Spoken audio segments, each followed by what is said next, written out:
salaamaaleykum wa rahmatullahi wa barakaatuhu mbokk xarakatu nujumul islamiya ñu leen nuyu baax di leen ziyaare tey la àllarba juróom-ñetti fan ci weeru Chaabaan 1447 hijriya tolloog 28 janvier 2026 22h18 mbokk yi nag xibaari international yi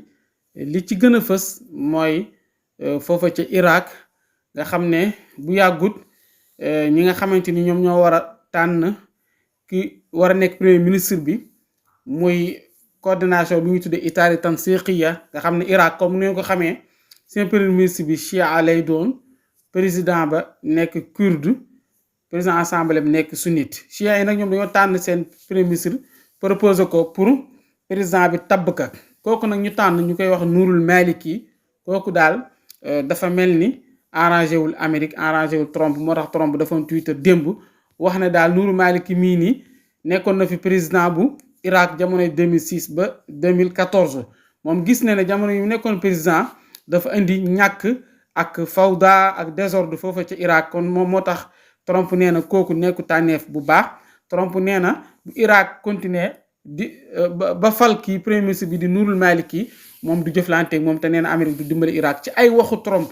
xam naa nag mbokk yi lu tax Trump bañ kii mooy na kii nii résistance la dafa nekk ci côté muqawama bu Irak résistance bu Irak bañkat la moom yeneen premier ministre yi Irak la ngeen nangul Amérique moom du leen ko nangul moom Irak moo ko itteel ak résistance bu Irak ak doole bu Irak loolu nag tax na ba tey jii nii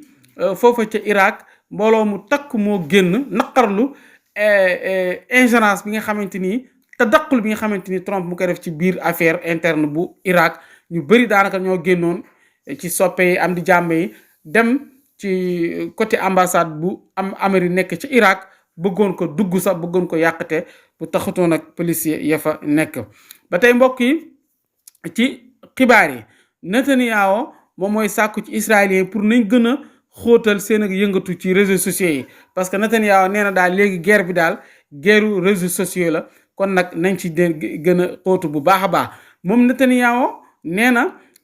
maanaam ñu ngi bàyyi xel Iran bu baax a baax xamuñ nag Trump kañ lay def bi la attaque wante nee na Israël moom mu ngi préparé ba nee na dara du ko bett ba tey mbokk yi ci xibaar yi foofa ci Iran tey jii dañoo pendre benn espion benn jaasuus boo xamante ni dañ ko jàppoon mu doon liggéey ak Mossad bu Israël depuis avril bële passé tey lañ ko exécuté ñu pendre ko ba tey mbokk yi ci xibaar yi Donald Trump nag dafa feebar trop daa am feebaru moom daal loxo yi moo am ab taab bu métti bu fa nekk bu mag daf koy nëbb nag Trump nag journaliste laajoon na ko la moo la dal mu ne dara dalu ko daal di koy naxasaale noonu wante ki nga xamante ni moom mooy président moom mooy premier ministre bu Slovaquie moom dafa demoon gisanteeg Trump bi mu gisee si la xamal dirigeant européen ne leen dëgg-dëgg ba mu dajeeg Trump na mu gisee Trump nee na daal Trump mii am na lu ko dal nee na daal Trump mii ba am na maanaam feebar psychologique maanaam feebaru xel dafa neen dafa nekk ci Donald Trump ba tey mbokk ci xibaar yi gis nañ ne dugal naa ko sax Benjamin Netanyahu premier ministre bi Israël téléphone am bi daal dafa jël benn col caméra bi waaw dafa col caméra téléphone bi ndax daal moom Netanyahu day ragal Iran daal di koy def ixtiraaq maanaam daal di dugg ci téléphone bi xam la fa nekk xam ña muy jokkoon comme ni nga xamante noonu la Iran duggoon ci téléphone ki fi nekkoon premier ministre bu Israël di Naftali Bennett ba tey mbokk yi ci xibaar yi international yi foofa ci Iran lu toll ci 600 ay borom xam-xam ahlu sunna ak ay nitu diina tey jii ñoo def benn pétition bind benn déclaration daal di naqarlu menaces yi nga xamante ni Amérique mu ngi koy jëmale ci imaamul Khamenei di wane ne ñoom ñu ngi nekk ci côté fi nga xamante ni moom mooy imaamul Khamenei di ko défendre bu baax a baax. ba tey mbokk yi ci xibaar yi dañ koy jeexalee ci tension diggante Iran ak Amérique nga gis ne démb commandement militaire bu nekk ci Moyen-Orient bu Amérique fësal na ne instant bi ñoom ñu ngi amal ay manœuvre di dawal seen avion ci kaw di def entraînement militaire di wax ne ñoom daal dañ ko def pour jéem a aar seeni xarit ak seeni soldats yi nekk ci terrain bi naka noonu tamit armée bi Iran mu ngi amal ab manœuvre boo xamante ni fësalul ko jamono ji ñu wax ak yéen dem ba tey manœuvre bu am doole di utiliser ay ngàndaay yu am doole yu xereñ yi xamante ni daf ko daf koy utiliser yoo nga xamante ni première fois mu koy defal yile entraînement. tension bi mu gën a yaatu lool ndax Trump démb ci guddi rek defoon na benn titre wane ne flotte militaire bu Amérique mu ngi ci yoon jëm Iran sànq nii rek waxaan na ko moom Donald Trump donte na dëkk arab yi ak Turquie ñu ngi def ay jéego di ci Amérique pour mu teg ci suuf wàllum attaque jëm ci Iran ndaxte Turquie sax nee nañ ko boo ko defee da nga indil fitna bu mag ci Moyen-Orient. Russie nag moom xam le ne pare na pour dox médiation ci diggante Iran ak Amérique pour ñu wàccee yële tension. Amérique nag wax na Iran ne na ñëw ñu waxtaan wala mu dóor ko benn ñu waxtaan wala mu bombardé ko. Iran ne ko man waxtaan woo xamante ni da ngay teg say condition bopp damay ñëw nga ne man naa nangu waxtaan woo du mu ci dugg. Soo bëggee waxtaan maanaam nga teg ko ci ay règlement yu leer nawle ak moroom nawleem danaa la déglu su dul loolu nag man pare naa pour jàkkaarloo ak dara du ma bett. ba tey mbokk yi ci xibaar yi maanaam ministre bu yore wàllum bitim réew bu Amérique di Marco Rubio moom daal moo xam ne programme missile balistique bu Iran dëgg-dëgg loolu menace la ñaal soldats américains yu nekk ci Moyen-Orient menace bu mag la loolu moo tax nee na Trump muy teg plan pour jéem a aar yile militaires yu nekk ci Moyen-Orient pour en cas bu guerre déclenché. ba tey mbokk yi ci xibaar yi ki nga xamante ni mooy conseiller bu gën a sës ci imam Khamenei ñu koy tuddee Ali Shamakhani moom xam la ne américains yi luñ bëggoon mooy dóor bu gaaw maanaam darba qaatifa nazifa comme ni ñu koy waxee média Israël nee nañ américains yi dóor bu gaaw lañ bëgg comme ni def Venezuela rek affaire yi pare conseiller bi nee na déedéet loolu mënta nekk de nee na ku foog ne mën ngaa dóor Iran benn dóor def assassiné benn dirigeant rek mu jeex déedéet nee na loolu mënta continuer su benn dóor bi ñu ma def ci kaw Iran nee na loolu fay bu am doole boo xamante ni dafay jégg xalaatu américain nee na loolu moom moo leen di xaar te nee na fayu bi sax mën na dem ci fa nga xamante ni fa la affaire bi bàyyeekoo dóor bi Iran ñoom nee na dóor bi fu mu bàyyeekoo wax nañ ko bu ñëpp fu mu bàyyeekoo si suuf si jaww ji fu mu mënta bàyyeekoo nee na foofu danañ ko bombardé te tamit nee na Israël tam danañ ko bombardé mais jaay Israël nee nañ instant bi armée bu Amérique dañu am problème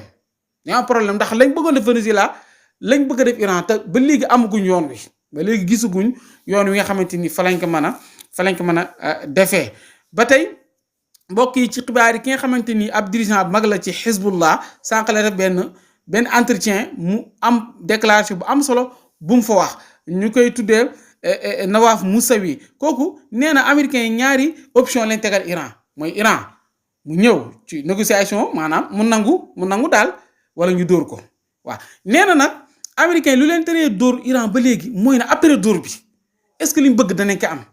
est-ce que danañ daanal nguur ga. nee na bu fekkee assassiné lañ def ab dirigeant nee na boobaa fitna moom bu boobaa mooy taal nañ safara si boobaa mooy guerre bi judd na moom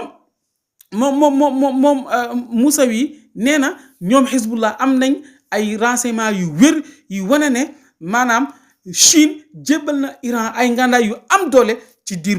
bu yàgg diir bu gàtt lool ci jamono ji passé moom loolu la xamle. ba tey mbokk yi ci xibaar yi benn ancien militaire bu Amérique moom moo xamle ne jamono yi Amérique di jàppanteeg waa Yaman nee na jamono jooju noonu am na benn missile balistique bu Yaman envoyé woon jëmee ci benn avion de chasse bu Amérique ci jaww ji F-18 da koo dóor nee na avion bi def benn manœuvre bu gaaw pour bañ missile bi laal ko nee na après avion combat bu américain boobu si la daanoo si géej gi daal di suux kooku mu daal di laaj mu ne waa kon ñun Yaman moo ñu def nii kon waxatuma la ak Iran kon fan la ñu jëmee moom loolu la xamle. ba tey mbokk yi ci xibaar yi dañ koy jeexalee ak accident militaire bi nga xamante ni accident benn avion hélicoptère militaire bu Colombie moo accident jamono ji ñu wax ak yéen foofa ca Colombie ba la fa nekkoon ci biir benn député bokkoon na ci dañoo ñëpp faatu. ba tey xibaar international mbokk yi dañ koy jeexalee ak maanaam lu xoromu lool muy ki nga xamante ni moom mooy représenté Israël ca ONU sa Nations Unies kooku daal moom moo jël maanaam slogan Ansarullah Yaman seen slogan bi la jël wane carte comme ni nga gisee nii ci vidéo bi mu yëkkati ko wane ko daal di ñaxtu daal di jàmbat Ansarullah ci kanam ONU ne leen xool leen waa Yaman frontière wut ak Israël frontière wut ak Amérique waaye li tax ñu ñuy noonoo xool leen ñoom lan lañuy wax chaque jour lan lañuy wax allahu akbar almawtu li américa almawtu li israël allaanatu ala yahud an nasrul islam nee na ñii dañuy tasaare ak mañeel comme moom nu ko waxee waaw kon mbokk yi loolu moo gën a fës ci xibaar international yi ñu ngi jégul baax ci guddal bi incha allah ñu fanaan jàmm